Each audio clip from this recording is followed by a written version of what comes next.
Hello class 12। आज हम हमारा अगला पाठ शुरू करेंगे जो कि हमारे पूरक पुस्तक अर्थात वितान पुस्तक से लिया गया है। इससे हमने पहले सिल्वर वेडिंग पाठ किया था। अब हमें पोस्ट मिड टर्म में यहाँ से जूझ कहानी पढ़नी है, जूझ पाठ पढ़ना है। तो इसके लेखक हैं आनंद यादव, जो कि मराठी साहित्य के प्रसिद्ध कथाकार है। और इन्हें साहित्य जगत में इनका पूरा नाम आनंद रतन यादव है और इन्हें साहित्य जगत में पाठकों के बीच आनंद यादव के नाम से जाना जाता है। और इन्होंने उपन्यास, कविता, समालोचनात्मक निबंध आदि विधाओं में अपनी लेखनी चलाई है। इनके द्वारा रचित नाटक नटरंग हिंदी पाठकों के मध्य काफ़ी प्रसिद्ध है, जिसके लिए इन्हें ज्ञानपीठ पुरस्कार से सम्मानित किया गया।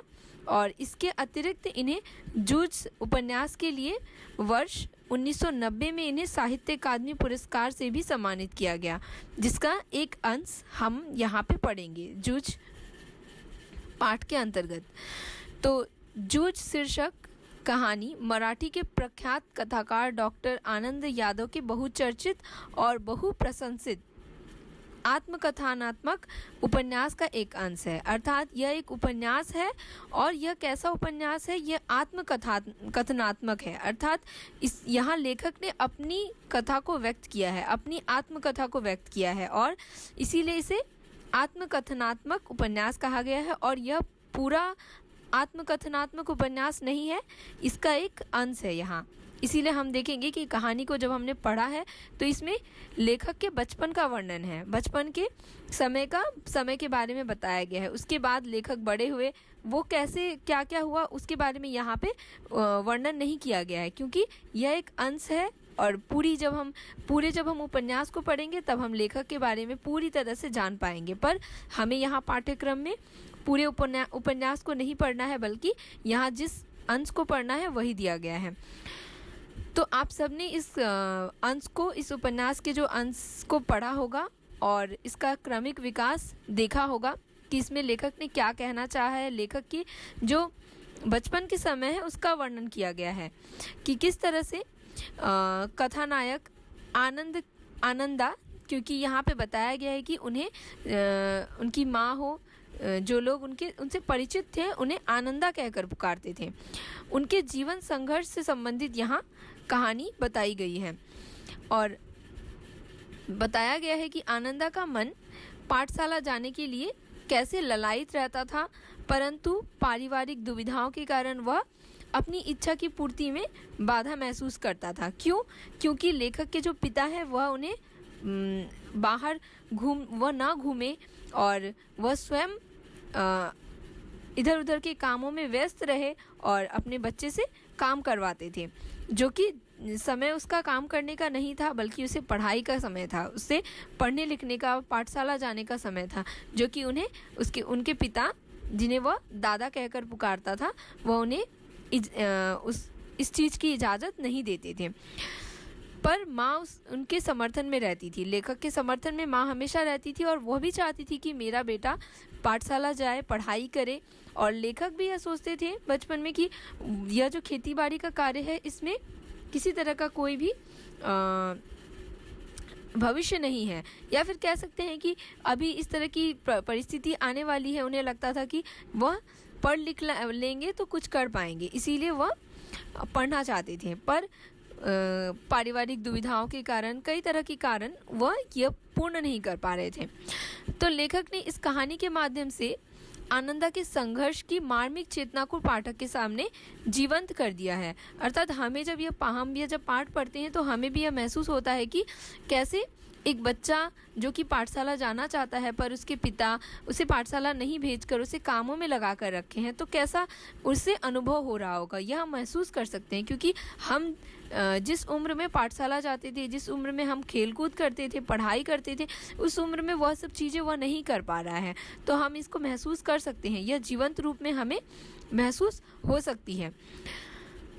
और यह एक किशोर के देखे और भोगे हुए जो गांव के जो जीवन के यथार्थ को और वहाँ के परिवेश को अत्यंत विश्वसनीय तरह से हमारे समक्ष रखते हैं, क्योंकि हमारे सामने जो जो घटनाएं यहाँ बताई गई है हम उस पर विश्वास कर सकते हैं कि गांव में इस तरह की घटनाएं होती होगी और गांव में इस तरह का परिवेश रहा होगा जहाँ पर इस तरह के लोगों की सोच रही होगी।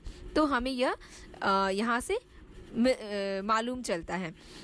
और इसमें जीवन का मर्मस्पर्शी चित्रण तो है ही, क्योंकि यहाँ पे जीवन का एक मर्म दिखाया गया है कि लेखक को किस तरह से अपने बचपन में, बाल्यकाल में किस तरह से कठिनाइयों का सामना करना पड़ा, परिवार की जो बाधाएं उसको सहना पड़ा, और उसके बाद वह पाठशाला जाने की उन्हें अनुमति मिली, शिक्षा ग्रहण करने की उन्हें अनुमति मिली, जो कि हमें बड़ी आसानी से मिल जाती है और हम इसका महत्व नहीं समझ पाते हैं। और जिसे जो वस्तु बहुत मुश्किल से मिलती है वह उसकी कीमत बहुत ज़्यादा अच्छे से समझ पाता है। तो यहाँ पे यह भी दिखाया गया है।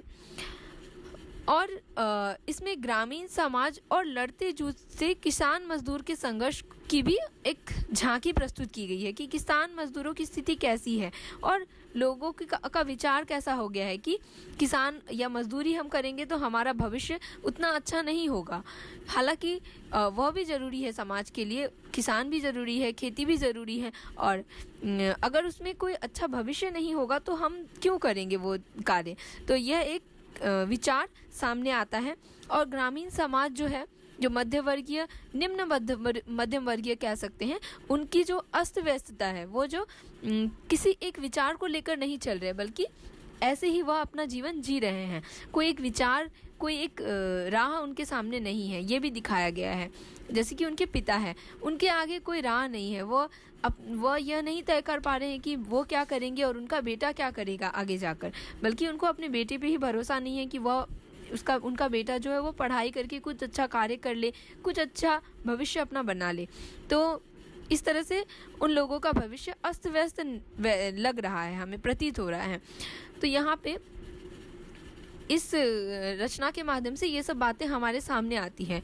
तो लेखक फिर भी अपने प्रयास से, उनकी माता के प्रयास से वह स्कूल जाने लगता है। फिर स्कूल में तरह तरह की कठिनाइयाँ आती है, तरह तरह की बाधाएं आती है, जैसे कि अन्य बच्चों द्वारा उसको परेशान करना, क्योंकि वह अन्य बच्चों की तरह कपड़े नहीं पहनता था, अन्य बच्चों की तरह नहीं दिखता था। इस कारण उन्हें बहुत सारी परेशानियों का सामना करना पड़ा, जिस कारण उनका मन एक समय पर आकर टूट गया था। वह नहीं जाना चाह रहे थे स्कूल।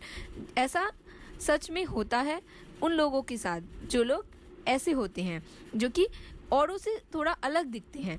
तो ये एक सच्ची घटना है, एक जीवंत घटना है, हम इस पर विश्वास कर सकते हैं कि ऐसा होता है। और आगे जाकर हम देखते हैं कि उन्हें एक साथी मिलता है, मंत्री, जिसका नाम तो उसके साथ वह जिसका नाम वसंत पाटिल नाम का एक बहुत अच्छा, बहुत होशियार, होनहार लड़का होता है, जो कि आनंदा का मित्र बनता है। और वह जैसे होशियार है वैसे ही लेखक भी चाहता है कि मैं भी होशियार हो जाऊं और मैं भी अच्छी पढ़ाई करूं, अच्छे अंक लाऊं। तो इस प्रयास में वह भी प्रयास करता है और वह भी धीरे धीरे उस बच्चे की तरह, उस लड़के की तरह होशियार हो जाता है। तो यहाँ पे ये भी दिखाया गया है कि बच्चे किस तरह से अच्छी संगति करेंगे, अच्छे बच्चों के साथ बैठेंगे, उनके साथ रहेंगे, तो वो भी अच्छी संगति के प्रभाव में आएंगे और अपने अंदर अच्छे विचारों को, अच्छे गुणों को बढ़ावा देंगे। इसीलिए यहाँ बताया गया है कि बच्चों को गलत संगति से दूर रहना चाहिए और अच्छी संगति को अपनाना चाहिए, तभी वे अच्छे बनेंगे, अच्छे विचार, अच्छे गुण से प्रभावित होंगे। तो यहाँ पे ये भी दिखाया गया है। और साथ ही साथ यहाँ पे एक शिक्षक के बारे में बताया गया है, जो कि गणित पढ़ाते थे, जो कि गणित जिस कारण शिक्षक का प्रभाव है और उस होशियार उसके मित्र का, जिस कारण वह गणित में भी अच्छा हो जाता है। और उसके बाद एक और शिक्षक के बारे में बताया गया है, जो कि मराठी के अध्यापक थे और जो मराठी और अंग्रेजी में कविताएं पढ़ाते थे।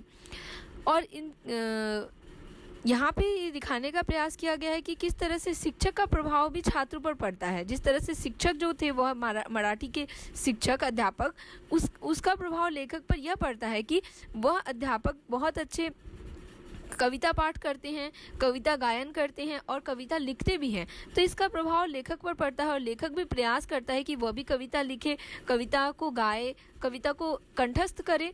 तो ये प्रभाव लेखक में धीरे धीरे आने लगता है और धीरे धीरे लेखक इस अनुभव को बहुत अच्छे से अपने आप में ढालने लगता है और धीरे धीरे लेखक को इसमें खुशी मिलने लगती है, आनंद मिलने लगता है कि वह कविता लिख रहा है किसी भी विषय पे, चाहे वह खेती कर रहा हो, चाहे वह कोई काम कर रहा हो। तो उस समय वह उस काम से जुड़ा हुआ जो अनुभव करता है उसको लेकर वह कविताएं लिखने लगता है। मतलब वह भावनात्मक रूप में बहुत ज़्यादा विस्तृत होने लगता है, वह भावनाओं को ज़्यादा व्यक्त करने की क्षमता रखने लगता है। इस तरह से वह इन सब गुणों से अपने आप को ढालने लगता है, ये सब गुण उनके अंदर आने लगते हैं जो कि एक अध्यापक का प्रभाव होता है।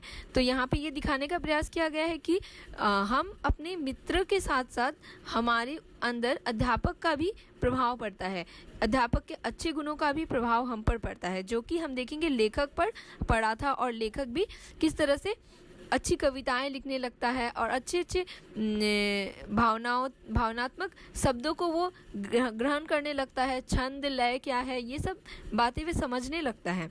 तो यहाँ पे ये दिखाया गया है कि किस तरह से हमारे अंदर परिवर्तन होता है हमारे आसपास के लोगों के साथ रहते हुए। हम अगर अच्छे लोगों के साथ रह रहे हैं तो हमारे अंदर अच्छा परिवर्तन होगा, और अगर हम बुरे लोगों के साथ रह रहे हैं तो हमारे अंदर उसी तरह से बुरे गुण, गलत चीज़ें, वे सभी चीज़ें आएंगी। तो यहाँ ये दिखाया गया है। और उसके बाद यहाँ पे दिखाया गया कि किस तरह से कविता लिखने की ऐसी लगन लग जाती है लेखक के अंदर कि वह अकेले में भी खुश रहने लगता है। जबकि पहले वह अकेले जब खेती करता था, खेती के काम करता था, तो वह उसका मन नहीं लगता था। पर अब वह खेती का काम हो, पढ़ाई हो या घर पर कोई काम कर रहा हो तो उसे एक प्रकार की खुशी मिलती थी, उसका मन लगता था, मतलब वो वहाँ खुश था चाहे वह कोई भी कार्य करे।